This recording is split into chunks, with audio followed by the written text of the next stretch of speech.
Selamat datang di podcast PBJ Insight, persembahan dari Biro Pengadaan Barang Jasa Cedda Daerah Istimewa Yogyakarta. Senang banget ya hari ini saya Artika Amelia kembali hadir menjumpai Anda, dan tentunya di podcast PBJ Insight ini ada narasumber yang nanti akan ngobrol bersama dengan kita. Kemudian juga nanti kita akan ngobrolin tentang tema yang sangat luar biasa.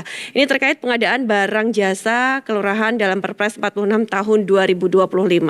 Seperti yang kita ketahui bersama pemirsa, bahwa kalau mungkin Anda melihat ya Undang-Undang Nomor 6 Tahun 2014 tentang desa, di mana desa ini mendapatkan kewenangan dalam penyelenggaraan pemerintahan desa. Artinya desa memiliki wewenang dalam pembangunan, kemudian pembinaan kemasyarakatan, dan juga pemberdayaan masyarakat. Selain itu, dana desa yang nantinya juga diberikan oleh negara ini memiliki tujuan agar desa ini akan lebih produktif, kemudian juga ekonominya lebih meningkat. Bahkan juga tingkat masyarakat yang bekerja kemudian memiliki usaha yang bertambah juga. Obrolan yang sangat seru sekali. Dua orang narasumber nanti akan ngobrol bersama saya di podcast PBJ Insight. Ada di sebelah kiri dan juga sebelah kanan saya. Saya ingin mengucapkan selamat datang terlebih dahulu. Yang sangat luar biasa, ini kayaknya semangat ya Pak? Semangat banget. Semangat banget, semangat juga Mas. Semangat. Oke, ada Pak Ispriyatun Katir Triatmojo. Beliau ini adalah anggota Komisi C DPRD Daerah Istimewa Yogyakarta. Pak Katir, sehat Pak? Alhamdulillah, tetap semangat, tetap Oke, wong desa juga nggak sih Pak? Wong desa banget. Wong desa banget. Sama berarti saya juga orang desa ya Pak ya. Oke, kemudian di sebelah kanan saya ada Pak Arya Trisnanto SE. Beliau ini adalah pengelola pengadaan barang dan jasa pertama. Pak Arya, kabar baik juga Pak? Alhamdulillah. Wong desa Baik. juga Pak? Sama Wong Deso. Sama Ya udah wong berarti deso. pas ya Pak, karena kita bertiga ini sama-sama Wong Deso, ngomongin tentang desa juga di sini, kelurahan dan lain sebagainya. Mungkin kayaknya langsung saja tentang yang pertama ini, saya ke Pak Arya dulu, enggak apa-apa ya, Ya, Pak, yang boleh, sebelah monggo. kanan saya ini. Terkait tentang pengelolaan pengadaan barang dan jasa nih Pak, dalam konteks pelaksanaan PBJ di daerah nih, khususnya di tingkat desa, itu seperti apa sih Pak? Saya juga pengen tahu loh Pak, sama-sama Wong Desa juga harus tahu nih. Jadi untuk pengadaan barang jasa di desa itu kita mengacu ke Perlem 19 tahun 2019. Jadi itu hasil turunan dari Perpres terdahulu. Jadi di situ untuk proses pengadaannya itu diprioritaskan melalui swaklola. Baru nanti jika itu tidak bisa, baru melalui penyedia. Tapi tetap melalui skala prioritas. Prioritas pertama itu mulai dari penyedia yang ada di desa tersebut. Kemudian kalau tidak ada, baru di desa sekitarnya. Kemudian kalau memang hal itu tidak bisa dilakukan, baru bisa menggunakan dari penyedia desa sekitarnya, masih dalam lingkup satu kabupaten. Namun untuk penggunaan PDN itu tetap ditekankan, terutama di perubahan Perpres kedua ini itu lebih ditekankan lagi. Oke, perubahannya apa sih Pak? Kemudian juga mungkin kan ada hal-hal mendasar juga yang ada poin-poin pentingnya juga nih Pak. Oke. Untuk perubahannya itu lebih ke ruang lingkup ini ya, anggaran ya. Kalau di Perpres yang pertama dan kedua, perubahan pertama itu untuk dana desa itu belum masuk ke ruang lingkup Perpres. Nah, dengan adanya Perpres baru ini, Perpres 46 itu dimasukkannya klausul penggunaan dana desa. Jadi untuk semangatnya itu untuk transparansi dan akuntabilitas penggunaan anggaran dana desa. Nah, untuk perubahannya nanti semua proses itu akan melalui aplikasi, mulai dari perencanaan sampai dengan pelaksanaan dan nanti sampai dengan pelaporan. Oke, perencanaan, pelaksanaan, pelaporan pakai aplikasi begitu. Aplikasi. Berarti sebelumnya belum dong Pak? Selama ini belum. Belum. Jadi dengan adanya Perpres ini ditekankan menggunakan aplikasi. Jadi perubahan yang sebelum pakai aplikasi, setelah sekarang pakai aplikasi ini apa Pak? Perubahannya lebih ke transparansi. Transparansi ya, lebih transparan berarti Lebih ya. transparan. Jadi masyarakat desa ataupun khalayak publik lainnya itu dapat melihat perencanaan penggunaan anggaran desa baik itu desa sekitarnya atau desanya sendiri atau di desa manapun mereka bisa lihat perencanaannya. Jadi dananya itu sekarang mau ada program prioritas apa toh, itu mereka bisa lihat di situ. Kemudian nanti penggunaan belanjanya, misal ada kebutuhan material, desa A butuh material untuk pembangunan jalan, mungkin dari desa tersebut, wah ini ada nih, baru kita ini kita siap-siap nih, kalau ada pengadaan, oke kita bikin kayak usaha, terus kemudian nanti kita tawarkan gitu, kalau bisa itu bisa digunakan. Oke, berarti tiap-tiap desa pun juga memiliki kebutuhan yang berbeda-beda juga begitu ya Pak ya. Betul. Oke, nanti kita lanjutkan. Saya berikutnya ke Pak Katir terlebih dahulu. Pak, kalau dari DPRD Daerah Istimewa Yogyakarta sendiri nih Pak, melihat peran dana desa dalam mewujudkan desa yang mandiri di Daerah Istimewa Yogyakarta itu seperti apa pandangan dari Bapak? Terima kasih Mbak Tika. Jadi menurut pandangan kami dengan digelontorkannya dana desa itu sebetulnya sangat-sangat baik dan bermanfaat sekali bagi masyarakat desa pada khususnya. Nah, itu terlihat dari indeks desa membangun atau IDP-nya Daerah Istimewa Yogyakarta itu kalau tidak salah itu berdasarkan rilis dari Dinas PMK DIY itu tahun 2023 itu hampir 70% itu desa ataupun kalurahan di Daerah Istimewa Yogyakarta ini sudah mendapat status desa berkembang ataupun desa berkembang dan mandiri. Artinya itu boleh dikatakan ada suatu peningkatan dengan gelontoran dana tersebut. Oke, maaf Pak Nuwun Sewu, berarti beda dong Pak. Dan tadi desa yang berkembang dan juga desa yang mandiri, dan itu sudah ada kayak semacam pemetaan gitu juga nggak sih Pak? Tentunya sudah. Tapi ya terus terang saja kami tidak tahu persis sejauh mana di masing-masing desa, tapi kita lihat itu sudah ke arah sana. Nah, seperti kita ketahui kalau di DIY ini kan ada kurang lebih 392 kelurahan, Mbak. Yang ada di Bantul, Kulon Progo, Sleman, dan Gunung Kidul. Kalau di kota kan namanya kelurahan, kelurahan. Jadi ini semua saya lihat berdasarkan pemantauan kami itu rata-rata sudah ada suatu peningkatan baik itu taraf ekonomi maupun kesejahteraannya. Itu seperti itu. Oke, tapi selama ini pernah nggak sih misalnya dari DPRD sendiri itu menginisiasi ada semacam regulasi seperti itu untuk memperkuat dari pengelolaan dana desa itu sendiri? Lah, itu tentunya sudah sudah barang tentu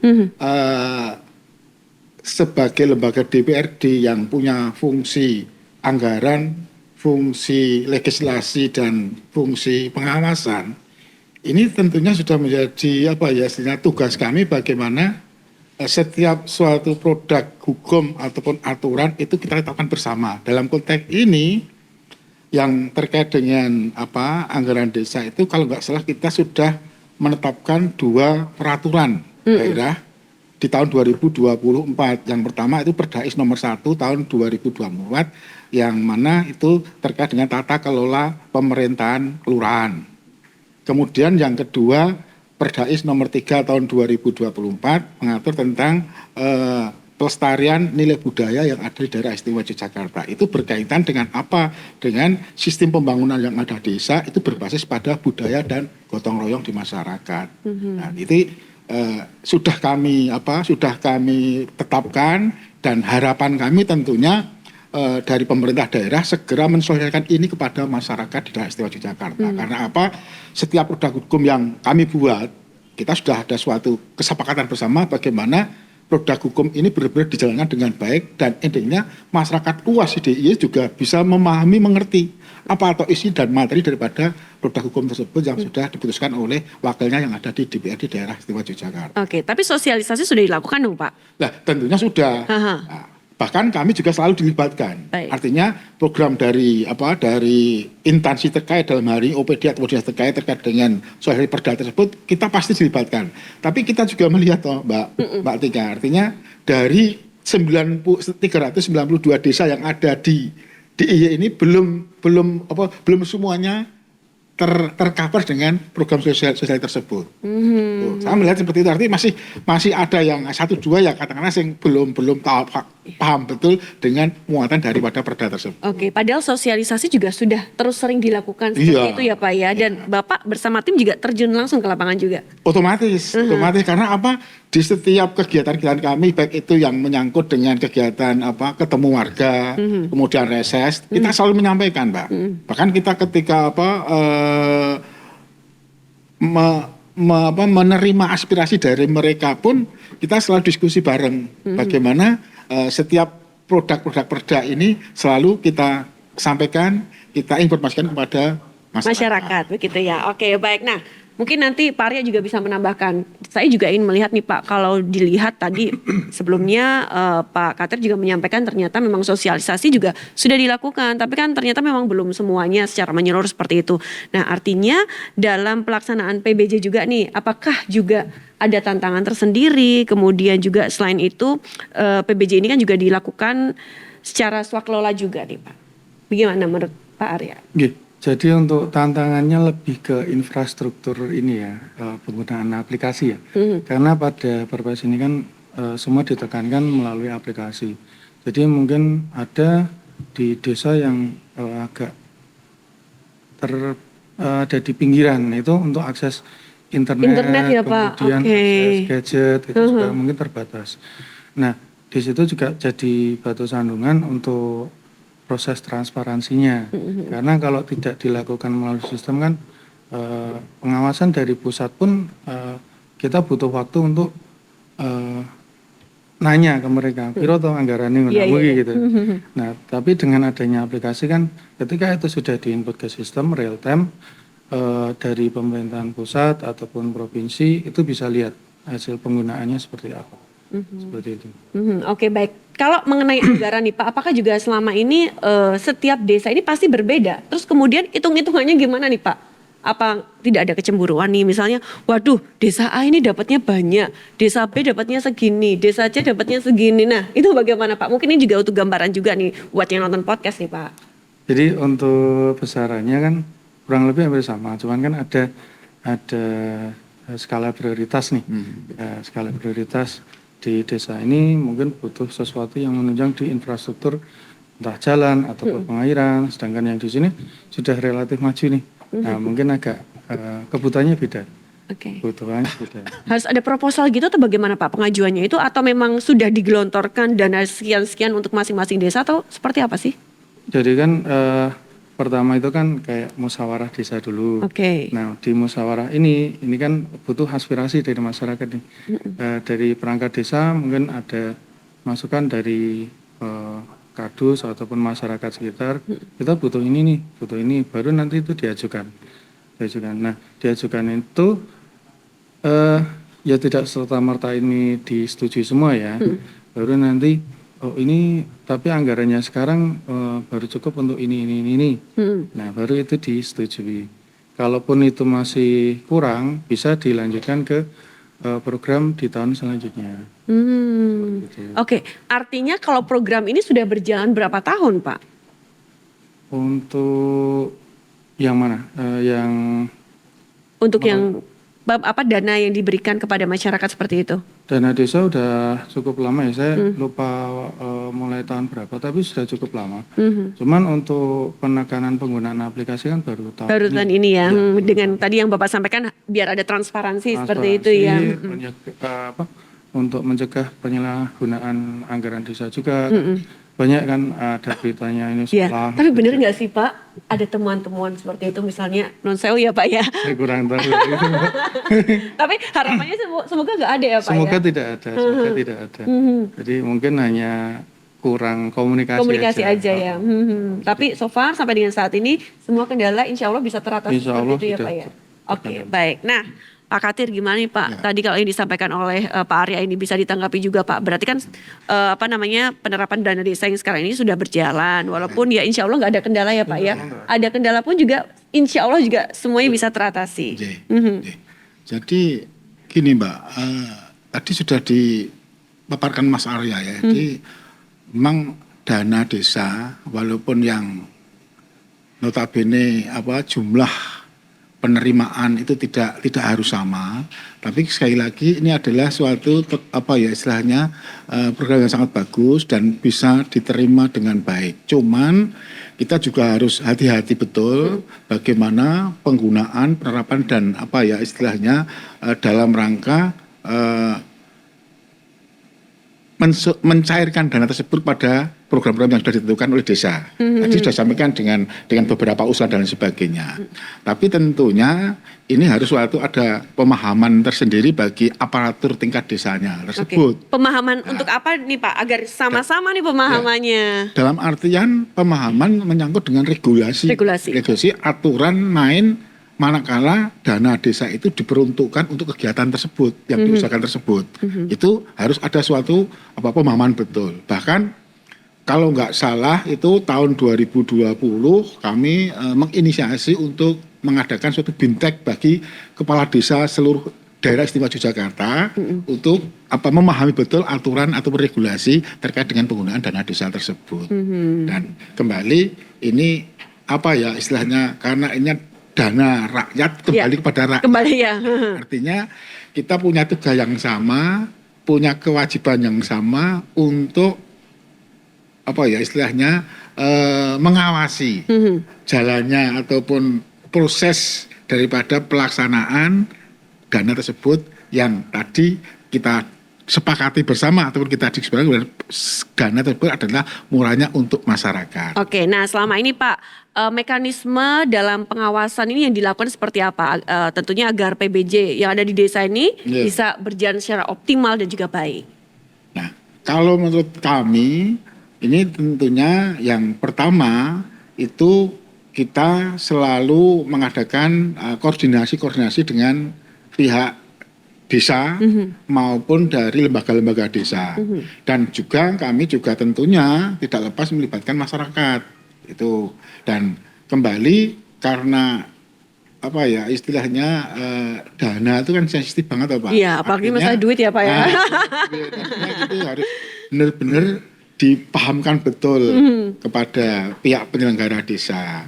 Dan itu kalau istilahnya di kami tadi sudah saya sampaikan, kita sering mengadakan kegiatan-kegiatan sosialisasi kepada masyarakat yang tentunya kita pasti melibatkan desa. Dan di situ kita sampaikan program-program yang ada di desa tersebut yang tentunya ketika bicara program di situ pasti salah satunya juga menggunakan dana desa. Walaupun juga ada sebagian dana anggaran itu dari kami melalui pokok-pokok pikiran anggota DPRD yang mana setiap tahun kita kan juga punya anggaran di situ yang bisa dimanfaatkan untuk kepentingan masyarakat desa.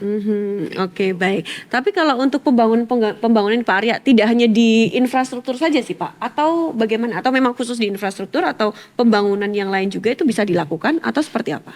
Bisa, yang lain bisa. Cuman waktu Presiden Jokowi kemarin itu kan lebih digalakkan ke infrastruktur ya. Nah, karena banyak sekali desa-desa yang jalannya belum rapi, kemudian untuk distribusi logistik itu jadi terganggu. Nah, tapi untuk penggunaan dana desa itu sebetulnya nggak cuma untuk infrastruktur, bisa juga untuk pelatihan, pengembangan usaha-usaha mikro, menengah, dan mikro kecil koperasi gitu.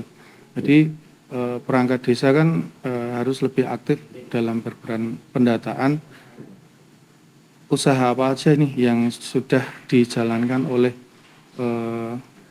masyarakat desa atau mungkin yang potensi-potensi apa yang bisa sekiranya dikembangkan. Nah, baru nanti kalau butuh penggunaan dana desa itu dianggarkan untuk pelatihan tersebut. Kemudian untuk membangun usahanya dari masyarakat ini sehingga nanti uang itu bisa berputar di desa tersebut. Jadi tidak ada uang yang keluar. Jadi seperti sejalan dari Pak Arya tadi ya, uang rakyat ya untuk rakyat, kembali ke rakyat. Tapi masyarakat juga dilibatkan kan Pak? Ya, jadi semangat dari terutama swaklola ya itu kan pemberdayaan masyarakat desa. Kemudian prinsipnya gotong royong. Jadi misal ada pembangunan infrastruktur ya, infrastruktur itu nanti tenaga pekerjanya itu dari desa sekitar, dari desa tersebut. Nah, baru nanti materialnya kalau memang di situ ada kita utamakan yang di situ. Jadi misal di situ, wah ini kita ada tambang pasir nih, ya udah kita pastinya ngambil itu. Kemudian di sini ada batu hitam, nah kita butuh batu hitam, kita pakai itu. Benar-benar dari rakyat oleh rakyat untuk rakyat gitu ya. Oke, Pak, nanti kita ngobrol lagi. Kita break dulu, kita minum-minum dulu aja ya, Pak ya. Oke. Ya, silakan.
Apakah teman-teman tahu, korupsi dan gratifikasi adalah permasalahan serius yang dapat merusak bangsa ini? Membuat pelayanan publik menjadi kacau. Akses pendidikan yang tidak merata, merusak iklim investasi dan menyebabkan ekonomi biaya tinggi.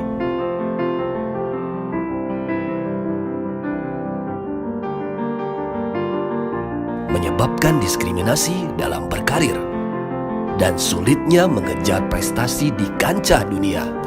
Karena itu, mari kita semua bersatu untuk memutus mata rantai korupsi dan gratifikasi.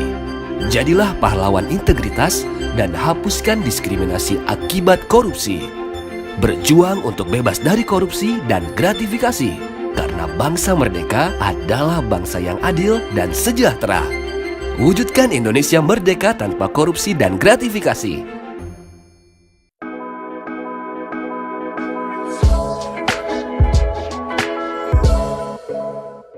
Pak Arya, Pak Katir, kita ngobrol lagi ya. Sudah nggak haus kan, Pak? Sudah. Tapi saya nggak ada makanan ya. Kita pokoknya hidup sehat, minum air putih dulu. Nah, saya kembali lagi ya ke Pak Arya terlebih dahulu. Pak, ini kan kalau kita ngomongin dana desa ini kan pasti ada satu resiko seperti itu ya Pak. Yang mungkin juga sering terjadi Pak dalam pelaksanaan PBJ dana desa itu sendiri. Yang mungkin juga Pak Arya selama ini sudah ketahui atau memang sudah melihat langsung secara di lapangan itu apa begitu Pak? Jadi kalau kendala. Resiko Pak. Resikonya tuh ya salah satunya yang paling utama adalah penyalahgunaan dana desa itu. Jadi penggunaan dana desa yang tidak sesuai dengan peruntukannya. Jadi untuk menanggulangi masalah itu, pertama dilakukan perencanaan. Nah, perencanaan ini yang bisa dilihat oleh khalayak ramai atau masyarakat luas. Jadi masyarakat bisa ikut mengawasi. Kemudian dengan swakelola itu masyarakat kan juga terlibat di situ sebagai mungkin kalau di infrastruktur jalan itu nanti masyarakat bisa mengawasi nih uang yang dikeluarkan untuk material itu berapa. Kemudian apakah yang dibayarkan untuk tenaga kerjanya itu sudah sesuai atau belum. Nah, baru nanti waktu evaluasi itu juga masyarakat bisa memantau juga nih, kemarin udah benar atau belum sih. Nah, baru di situ ketahuan nih, kemarin ada dana yang bocor tetap atau bisa ketahuan ya Pak tetap ya. bisa ketahuan. Apalagi nanti kalau melalui sistem ini semuanya akan terrecord gitu loh. Oke, lebih transparan seperti tadi yang Bapak sampaikan. Oke, nah Pak Katir, nah kemudian bagaimana dari DPRD sendiri juga menanggapi nih misalnya ada potensi penyimpangan nih Pak dalam pelaksanaan swakelola dari PBJ itu sendiri? Baik Mbak Tika, jadi itu PBJ yang dilaksanakan oleh desa. tentunya sebagai lembaga dewan yang punya fungsi pengawasan, ini kita selalu monitoring. Bagaimana seperti tadi disampaikan Mas Arya, dana desa itu jangan sampai disalahgunakan ataupun dibelok lah itu. Karena harapan kami tentunya semuanya adalah sesuai dengan mekanisme aturan main yang ada, sesuai dengan usulan-usulan yang sudah diputuskan dari bawah sampai endingnya terrealisasi dengan baik. Nah, kami mendorong bagaimana setiap pelaksanaan kegiatan tersebut itu harus ada suatu korektif yang berjenjang. Okay. Nah, itu juga di desa kan ada tim pengelola anggaran ya Pak. TPK itu apa? Tim pelaksana kegiatan. Nah, tim pelaksana kegiatan itu usulan kami itu diharapkan untuk memberikan suatu pelaporan ya, secara rigid baik itu kepada lurah maupun panewu kalau di tingkat kecamatan. Dan itu kembali juga kita harus melibatkan masyarakat. Apalagi ketika bicara swakelola kan itu harapan kita masyarakat ikut aktif di situ dalam mengerjakan program-program atau kegiatan yang sifatnya pembangunan dan lain sebagainya. Jadi kita mendorong Mbak bagaimana harapan semua masyarakat, harapan kita juga program yang sudah dicanangkan sudah lama dan sekali lagi saya sampaikan itu memang sangat bagus dan selalu ada peningkatan di tingkatan masyarakat baik itu sisi kesejahteraan maupun ekonominya di masyarakat itu harus kita pertahankan dan kita jaga betul jangan sampai terjadi suatu penyimpangan-penyimpangan. Oke, tapi selama ini dari DPRD DIY sendiri ada nggak sih Pak misalnya dari masyarakat memberikan aduan ataupun juga masukan-masukan yang banyak begitu terkait PBJ di desanya masing-masing gitu? Itu sering sekali Mbak, sering sekali. Jadi misalnya contoh kecil ya, saya kan kebetulan saya itu di Komisi C, itu yang membidangi masalah pembangunan. Nah, kita kan setiap 1 bulan sekali, 1 bulan itu ada 8 kali kunjungan dalam daerah. 1 bulan 8 kali, berarti seminggu 2 kali ya Pak ya? 1 bulan 8 kali kok, ya kurang lebih seminggu 2 kali. Seminggu 2 kali. Itu kunjungan dalam daerah yang mana sasaran kita mayoritas ke desa-desa Mbak. Nah, itu di situ tentunya Pak Lurah, Pak Carik, bahkan Pak Dukuh pada curhat pada kita. Saling memberikan masukan-masukan dan juga permasalahan-permasalahan yang ada di desa tersebut. Itu tentunya juga tidak lepas dengan pelaksanaan dana desa tersebut. Artinya dengan curhatan mereka kan kita jadi tahu loh kok permasalahan desa kono itu seperti ini, yang dasarnya seperti itu. Tadi yang disampaikan ya anggaran itu mungkin istilahnya pada dasarnya sama, tapi pelaksanaan tidak harus sama. Artinya karena sesuai dengan usulan mereka masing-masing. Jadi usulan desa sana dengan berbeda dong. Berbeda. Nah, itu tentunya juga kami harus sikapi bagaimana ketika usulan itu bisa direalisasikan dan tidak bisa direalisasikan, itu harus ada suatu solusi. Itu seperti itu. Jadi kembali Mbak terkait dengan aduan dari mereka itu pasti ada. Kemudian juga ketika mengadakan reses dengan masyarakat, tentunya kita kan setiap 4 bulan sekali ada alokasi kegiatan bagi kita ber-55 anggota dewan yang di provinsi itu 6 kegiatan setiap 1 kali reses. Itu kita langsung melibatkan pada masyarakat setempat. Nah, di situ belum tentu kita juga melibatkan pihak desa karena itu dalam tanda petik itu kan urusan kami yang langsung dengan masyarakat. Nah, itu juga kami juga sering mendapatkan aduan masyarakat terkait dengan kinerja desa tersebut gitu. Nah, terus pada kami artinya kan kita bisa nanti cross check usulan masyarakat ini yang terkait dengan program yang dijalankan dengan ADD anggaran desanya itu sesuai dengan aturan mainnya atau tidak. Itu kita sering mendapatkan laporan dari masyarakat secara langsung. Selama ini keluhannya apa sih Pak? Ya macam-macam. Baik itu kualitas yang jelas itu mayoritas itu kualitas daripada hasil pembangunannya. Waduh. Itu sering kali kita mendapatkan masukan seperti itu. Kualitas dari hasil pembangunan. Emang gimana Pak kalau mungkin bisa dilihat secara langsung padahal kan dananya udah ada nih. Kemudian masyarakat sendiri sebenarnya juga dilibatkan secara langsung. Tapi kok kualitasnya mungkin ada yang bagus, ada yang nggak bagus atau ada yang bagaimana? Nah itu gimana? Jadi kalau dalam pengadaan contohnya infrastruktur ya, misal bikin gedung atau bikin jalan gitu ya. Itu kan kita juga butuh perencanaan desain DID-nya Kemudian kalau di desa mungkin DID ini tidak ada. Jadi kayak hanya di situ ada tukang, kemudian terus nganggo tukang iki wae, nanti tenaganya ini. Jadi tanpa perencanaan itu tidak ada master plan-nya gitu. Jadi nanti hasilnya juga agak berbeda. Atau bisa juga nanti melalui penyedia yang mungkin track recordnya mungkin kurang bisa diandalkan. Cuman waktu proses pemilihan itu ya sudah sesuai alurnya, sesuai kualifikasinya juga masuk, kemudian penawaran juga masuk. Tapi dari sisi Pokja sendiri atau mungkin TPK-nya sendiri itu, ini saya mau menggugurkan ini bagaimana? Karena dia itu tidak ada blacklist dari tempat lain gitu lah. Nah, jadi iya mau nggak mau kita tetap pakai itu. Kemudian mungkin nanti yang bisa dilakukan untuk itu kita perketat untuk pengawasannya. Jadi misal penggunaan adunan bangunannya, kemudian harusnya ketebalannya itu 10 cm, yaitu tetap 10 cm, kemudian nanti penggunaan materialnya gitu. Oke, semuanya harus lebih detail lagi ya Pak ya? Lebih detail lagi, jadi kalau dari proses pemilihannya kita selama si penyedia ini tidak ada blacklist dari tempat lain, iya. Ya udah jalan aja. Iya, kita nggak bisa nolak. Atas dasar apa sih kita menolaknya? Oke. Nah kita ini ngomongin tentang Perpres 46 tahun 2025 terkait bagaimana implikasi dari penekanan pada produk lokal dan UMKM desa juga ya Pak ya. Itu ada kaitannya juga kah Pak atau bagaimana?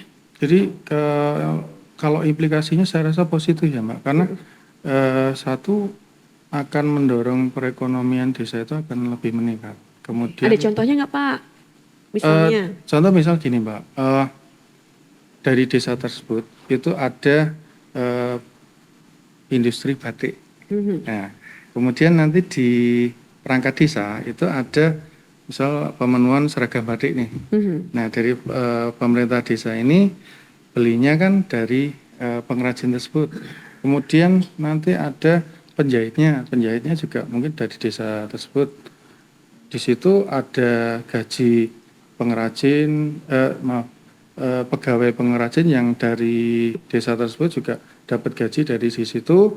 Kemudian nanti keuntungannya juga masuk dari desa ke masyarakat tersebut. Kemudian nanti uang tersebut akan dibelanjakan lagi di situ. Jadi uangnya itu akan muter juga di situ. Atau dari infrastruktur juga penggunaan materialnya dari situ, kemudian tenaga kerjanya juga dari situ.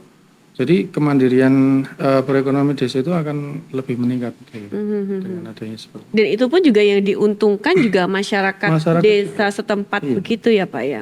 Dari desa untuk Oke, baik. Nah, kemudian ke Pak Katir, Pak. Saya juga pengen tahu nih bagaimana juga DPRD DIY sendiri yang nantinya juga ikut mendorong nih masyarakat yuk sama-sama kita berpartisipasi dengan beberapa program-program yang ada terkait ya tadi PBJ ini juga dan juga program-program yang lain. Ya.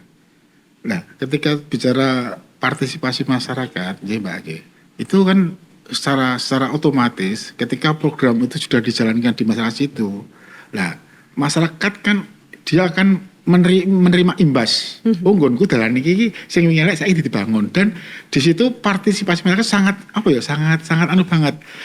antusias banget. Nah, baik itu dalam rangka ikut dalam mengerjakan program tersebut maupun dalam kembali ke pengawasan itu tadi. Artinya segala sesuatu kegiatan yang masuk di kampung itu, di desa itu, tentunya partisipasi masyarakat akan muncul dengan sendirinya. Itu yang pertama. Kemudian yang kedua, partisipasi masyarakat itu kan bermacam-macam. Ya, tadi disampaikan bermacam-macam. Nah, harapan kami ini seperti tadi disampaikan di lingkup masyarakat ini untuk menggerakkan roda ekonomi di masyarakat itu kan selalu muarane biasanya karo Pak RT. Nah, Pak Biasanya RT kan Pak RT. Pak RT, mesti Pak RT karena Oke. asalnya Pak RT lah. Pak RT itu kan kepanjangan tangan daripada desa. Ya, jadi program-program dosanya ini Pak RT. Lah, Pak RT mesti mengumumkan ke masyarakat luar program ini dan sebagainya. Nah, itu saya melihat di kampung saya sendiri aja ketika Pak RT yang bicara itu masyarakatnya antusias banget. Lu program ini dan sebagainya. Nah, ini kami melihat artinya dengan program-program yang sudah dijalankan itu dan Pak RT sebagai ujung tombak di kampung tersebut ini membuahkan suatu hasil yang bagus manakala untuk kemajuan desa ataupun kampung tersebut. Oke, jadi Pak RT-nya itu ya wajib atau harus aktif ya Pak ya? Iya. Ya. Dan sekarang kalau di kami Mbak Kusa di Bantul itu RT sekarang udah semangat banget ya. Karena mereka itu lebih lebih dipercaya daripada Pak Dukuhnya. Oke. Apalagi RT-nya tuh Pak RT-nya tuh muda-muda gitu ya. Ya, rata-rata itu udah Iya, muda. iya. Jadi masyarakat semakin antusias begitu ya Pak. Artinya muda-muda tur bahasa Jawanya entengan. Oke. Nah, rata-rata itu entengan. Artinya mereka ngerti sing dawuh Pak RT iki lebih luas liar menjalankan itu, Mbak. Beda kalau malah yang saya nggak dalam rapet sing akun Pak Dukuh belum tuh dimungkinkan pengaruh dokter Kusta Bakti belum tuh makan. Bener ya itu kejadian di tempat kami sok-sok seperti itu. Emang gitu Pak Arya Karena biasanya? gini loh, Mbak. Iya. Saya ya ilustrasi aja. Biasanya nek pamong Iya. itu kan yang milih pemerintah bukan masyarakat sekarang itu ya, punya dukun. Ngerti-ngerti wong kaki keser atau ngomong ngerti dadi dukun. Iya. Itu banyak loh seperti itu. Artinya mungkin secara SDM tapi ketika bicara berbaur dengan masyarakat Sosial, itu ya. sosialnya kurang sama sekali. Kapan nek yang namanya perangkat khususnya dukun itu kan full time Mbak Iya. dengan masyarakat itu. Betul. Tapi faktanya seperti itu banyak sekali. Sekarang itu saya juga agak heran ketika regulasi untuk menghentikan perangkat desa dalam mengisi lowongan jabatan perangkat desa itu loh Mbak. Itu kok jadi yang terjadi itu bukan sing serak roh masyarakat tapi sing karena pendidikannya tinggi. Itu kan kita bisa melihat ono pengisian seleksi lowongan itu Iya. sing dadi mesti sing nom-nom terus setelah selesai kuliah itulah. Nah, rata-rata seperti itu. Nah, wis rada tua-tua apalagi pendidikannya SMA wis paling ranking terendah ketika diadakan penilaian. Tapi yang jelas itu tadi. Jadi setiap program-program yang ada di masyarakat itu memang sebenarnya ujung tombaknya Pak RT itu Pak RT, tadi. ya. Dan Pak RT dengan sendirinya adalah penyampaian dari pemerintah desa yang notabene adalah sebagai penyelenggara terkait dengan alokasi dana desa tersebut. Oke, jadi Pak RT-nya itu juga harus mampu untuk merangkul semua masyarakat Iya. begitu ya. Oke, baik Pak, kita unjuk lagi Mawon. Oh, ya. Saya sudah mulai haus nih Pak, monggo silahkan. Terima kasih Mbak Tika.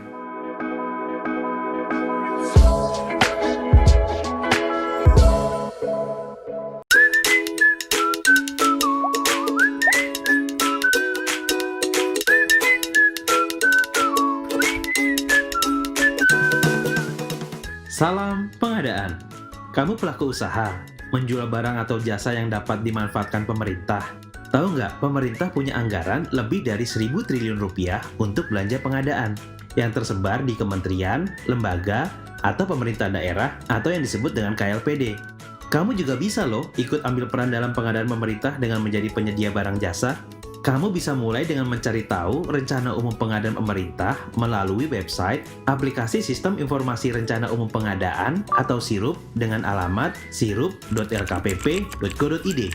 Di aplikasi SIRUP, rencana umum pengadaan dikemas dalam bentuk paket pekerjaan. Kamu bisa pilih kategori yang sesuai dengan bidangmu, di antaranya pengadaan barang, pekerjaan konstruksi, jasa konsultansi, dan jasa lainnya. Selain itu, kamu juga bisa melakukan pencarian paket berdasarkan instansi, lokasi, metode pengadaan, pagu, dan rencana waktu pelaksanaan pengadaan. Dari setiap paket yang diumumkan, kita bisa mengetahui berbagai informasi, di antaranya judul pengadaan, uraian pekerjaan atau spesifikasi barang jasa yang dibutuhkan, nilai pagu pengadaan, lokasi pengadaan, dan jadwal pemilihan hingga pemanfaatan barang jasa. Untuk kamu yang bukan pelaku usaha, aplikasi SIRUP juga bisa kamu manfaatkan untuk mengawal perencanaan pengadaan pemerintah. Pengumuman paket pengadaan di SIRUP merupakan bentuk transparansi pemerintah kepada publik, supaya masyarakat juga punya kepedulian untuk tahu uang negara dibelanjakan untuk apa saja. Yuk kita siapkan diri untuk ambil peran dalam pengadaan pemerintah.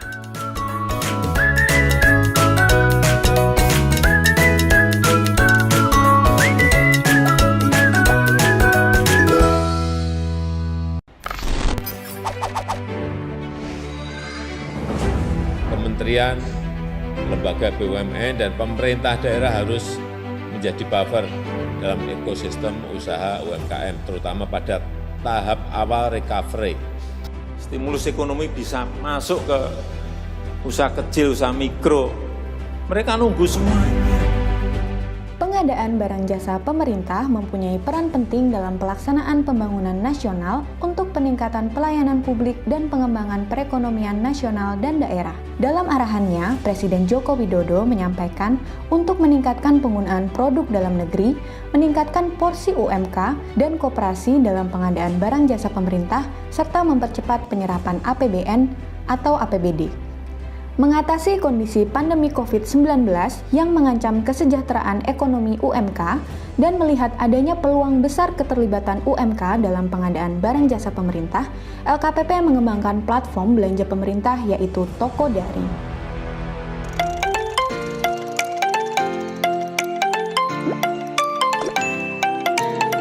Toko daring terintegrasi dengan marketplace dan retail daring sehingga belanja pengadaan melalui UMK dapat dilakukan semudah belanja online di marketplace sehingga seluruh UMK yang sudah tergabung dapat langsung bertransaksi dengan pemerintah.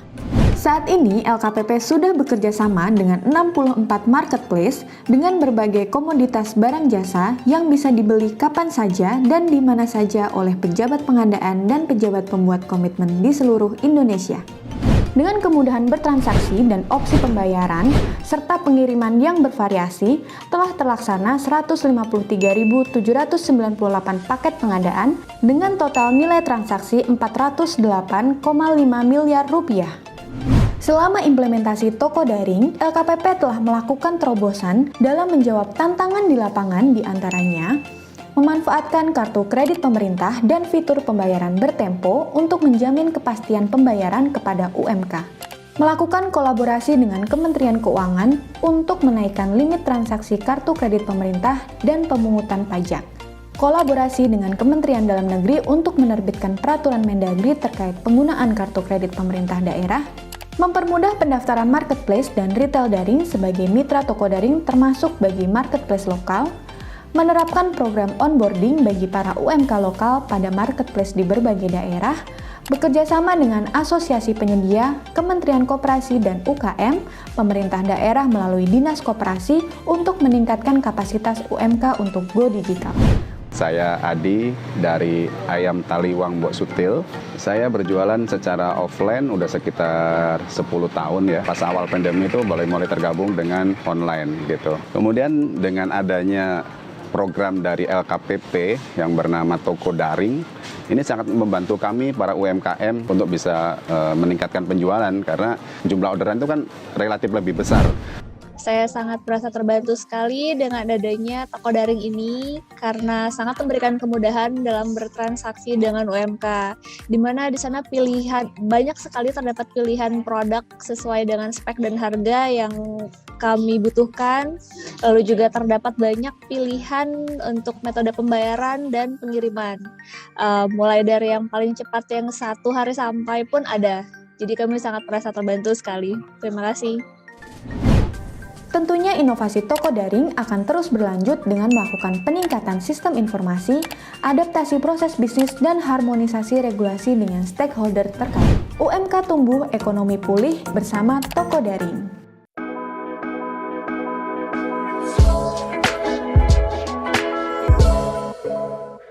Ngobrol lagi nih saya ke Pak Arya ya. Nanti dulu ya Pak Katir ya. Pak Arya, ini kalau kita lihat ya terkait bagaimana nantinya pemerintah desa ini yang nantinya juga bisa mempersiapkan diri, kemudian juga mampu dalam mengimplementasikan perubahan-perubahan yang diatur nih Pak dalam Perpres 46 tahun 2025 terkait pengadaan barang dan jasa itu sendiri. Oke. Mungkin yang perlu dipersiapkan oleh pemerintahan desa itu menggali potensi dulu. Potensi yang ada di desa itu. Ada di desanya. Kemudian setelah itu baru perlu adanya koordinasi dengan pemerintahan kabupaten kota, di mana di sana ada yang namanya UKPBJ, Unit Kerja Pengadaan Barang Jasa, itu selaku pembina dari pengadaan di desa ini. Jadi nanti koordinasi terkait dengan aturan-aturan ataupun regulasi terkait itu perda, kemudian perlem yang dipakai. Karena untuk perlem yang baru setelah terbitnya Perpres yang baru ini kan belum ada. Jadi masih mengacu ke perlem yang lama. Jadi nanti pasti ada perubahan di perdanya nanti. Seperti penekanan ke aplikasi, penggunaan aplikasi, kemudian nanti pengawasannya juga. Kemudian nanti terkait dengan penggunaan aplikasi, itu pun juga dari pemerintahan desa juga harus berkoordinasi dengan UKPBJ Kabupaten Kota. Oke, baik Nun Sewu Pak, ini saya potong. Ngomongin tentang aplikasi dari tadi, memang ada aplikasi khusus begitu yang nanti bisa di-download dari misal App Store ataupun dari mana gitu? Jadi untuk aplikasinya tidak seperti aplikasi kita download di Web Store ya. Kita hanya web service. Jadi web kita service, web oke. service. Jadi nanti ada yang namanya RUP, SIRUP, itu Sistem Informasi Rencana Umum Pengadaan. Jadi di mana seluruh rencana penggunaan anggaran baik itu APBN, APBD, dan nanti akan ada APBDes itu yang dimuat di situ. Iya. Jadi masyarakat ramai bisa lihat nih. Kemudian ada yang namanya aplikasi SPSE. Oke, beda lagi itu. Beda lagi, Oke. beda lagi itu nanti untuk sarana tender seleksi biasanya. Nah itu pakai itu pengadaan langsung, kemudian pencatatan swaklola itu juga ada di situ.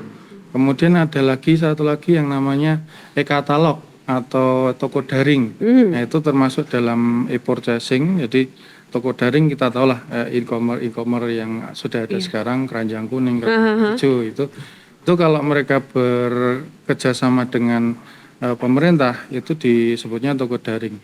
Kalau e-katalog sendiri itu produknya dari LKPP yang dikembangkan oleh Telkomsel, Telkom akhirnya. Nanti dibuat yang hampir mirip seperti e-commerce itu. Oke, ada manfaatnya Pak? Gitu. Ada, nanti dari desa, potensi-potensi desa, misal kayak tadi ya batik ya. Batik itu nanti ketika produknya sudah ditayangkan di situ, pangsa pasarnya akan lebih luas ya, akan lebih luas. Enggak hanya dari desa ini, dari desa sekitar ataupun hanya di kabupaten, bisa sampai mungkin dari Kalimantan yang mungkin ini bagus nih batiknya, nah, kita beli di situ, itu bisa.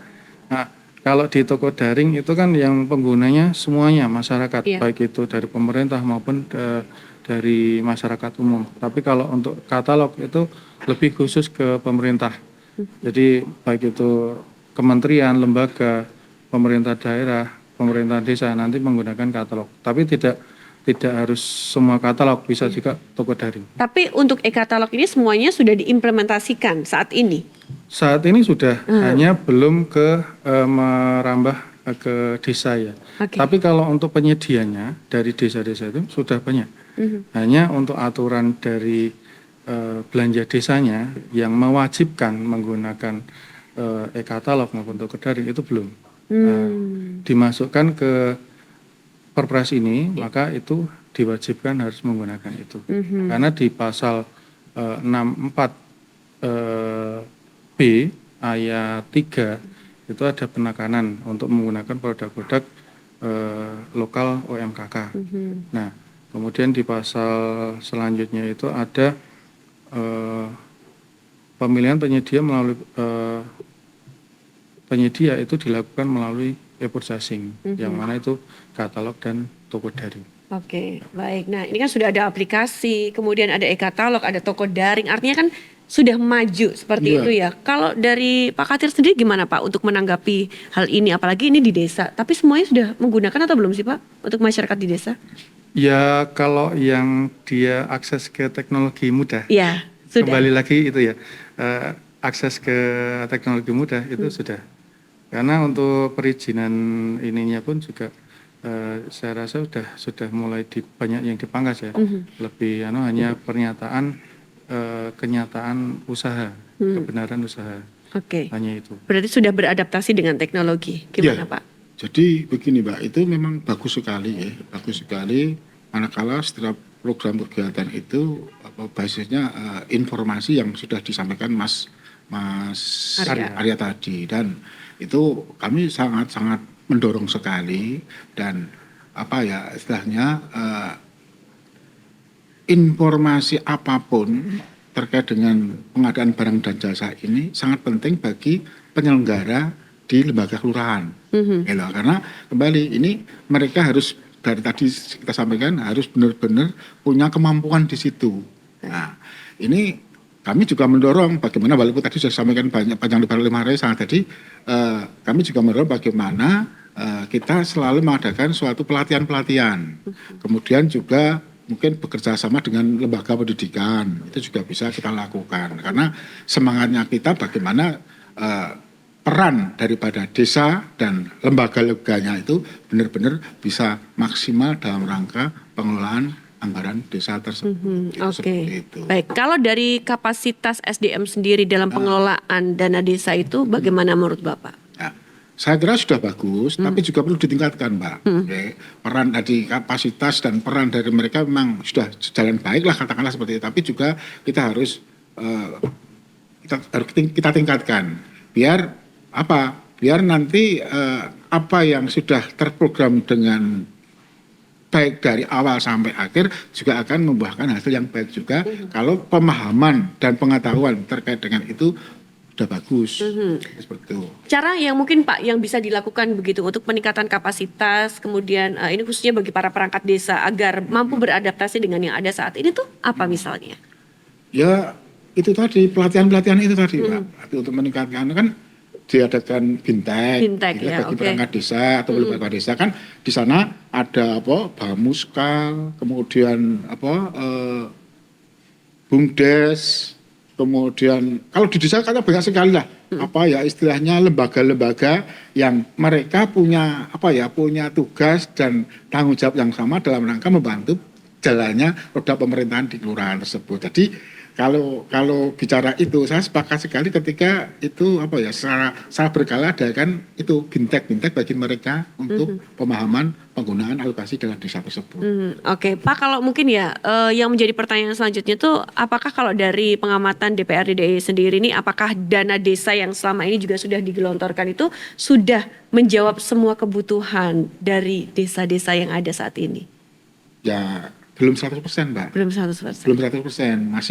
Masih ada juga yang belum, karena setahu kami semua program-program yang ada di masyarakat itu kan tidak sepenuhnya bisa terrealisasi. Iya. Atau tidak sepenuhnya bisa dilaksanakan. Mungkin alasannya anggarannya yang mungkin terbatas. Kemudian selain itu juga mungkin belum sinkronnya komunikasi ataupun keputusan yang dituangkan dalam RT ataupun pedukuhan tersebut jadi satu. Artinya iki pengen dibangun, iki ora. Ya, sedangkan ketika bicara kebutuhan, masyarakat itu sangat butuh. Itu juga sering terjadi kasus seperti itu. Nah, ini tentunya kembali kepada aparatur di tingkat pemerintahan desa yang katakanlah punya punya kewenangan dalam rangka membina di masyarakat tersebut. Oke, baik. Pak Arya gimana Pak? Tapi memang ya Pak, belum 100% semuanya ini bisa terlaksana Pak dengan dana desa yang sudah digelontorkan ke masing-masing desa itu. Ya memang kalau kita bicara masyarakat luas ya, memang kemauannya juga banyak ya. Iya. Pak Arya mintanya apa, saya mintanya apa, Pak Katri mintanya apa, ya beda-beda ya. Makanya memang misal dari sini ada pengembangan usaha ini, kemudian yang di sana wah aku kok urung itu ya terus Mary ya. Mungkin nanti tugas dari perangkat desa mulai mendata, menggali potensi-potensi apa aja yang harus dikembangkan, karena ya memang seberapapun dananya kalau untuk program-program masyarakat banyak ya memang dirasa tidak cukup ya.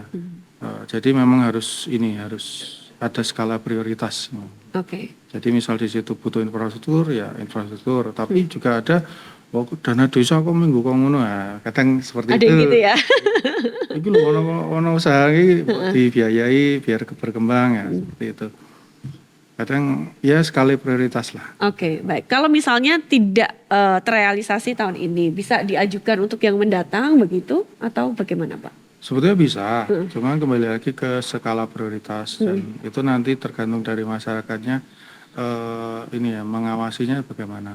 Jadi misal itu memang butuh di sana ada perbaikan gedung ini ya apa TK yang memang harus segera dilaksanakan untuk perbaikannya ya harusnya dari perangkat desa juga memberikan prioritas ke program tersebut.